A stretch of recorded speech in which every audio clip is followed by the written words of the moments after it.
आपण जानती कि देशर संसद रे बसिथिबा जनप्रतिनिधि मानक दरमा केते? कोन राज्यसभा सांसद एवं लोकसभा सांसद उभय समान दरमा पांति कि? प्रथमे जानी रखंतु जे राज्यसभा एवं लोकसभा सांसदक मौलिक दरमारे कौनसी पार्थक्य नाही। उभय गृहर सदस्य माने समान दरमा पांति। 1 एप्रिल 2023 रे कार्यकारी होइथिबा संशोधन परे प्रत्येक सांसद मासिक प्राय 1,24,000 रु 1,25,000 पर्यंत मौलिक दरमा पांति। पूर्वरु एही परिमाण 1 लाख थिला। सेमानकर मूल दरमा व्यतीत सांसद माने अनेक भत्ता पांति। संसद अधिवेशन समय रे किंबा सरकारी बैठक रे जोग देबा समय रे सेमाने प्रतिदिन 2500 भत्ता पांति। एही भत्ता केवल कार्य रे अंशग्रहण करुथिबा दिन गुड़िक पई प्रयोज्य होइथाय। सांसद माने ऑफिस खर्च पई प्रति मास रे 75,000 पांति।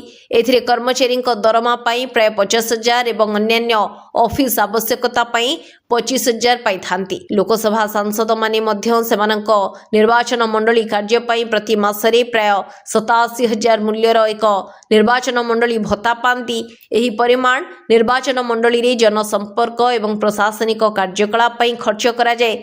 दिल्ली रे सांसद मानकु सरकारी बासस्थान जोगाई दिया जाए। सेमाने बंगला किंबा घर भत्ता मध्यरु गोटे बाछि परिबे। सेमानकु प्रति वर्ष 34 मागणा विमान यात्रा टिकेट मध्य मिली थाए एवं प्रथम श्रेणी रेल यात्रा मध्य उपलब्ध थाए। सांसद एवं सेमानक परिवार को सीजीएचएस योजना अधीन रे मागणा चिकित्सा मिली थाए। विद्युत एवं पानी मध्य एक निर्दिष्ट सीमा पर्यंत मागणा रे जोगाई दिया जाए। सांसदक दरमा संसद द्वारा गृहीत एक आईन द्वारा निर्णय करा जाए। एगुड़िक समय समय संशोधन मध्य करा जाए। सरकार आर्थिक परिस्थिति उपरे आधार करी आईन ने संशोधन करती। ब्यूरो रिपोर्ट सोनो न्यूज।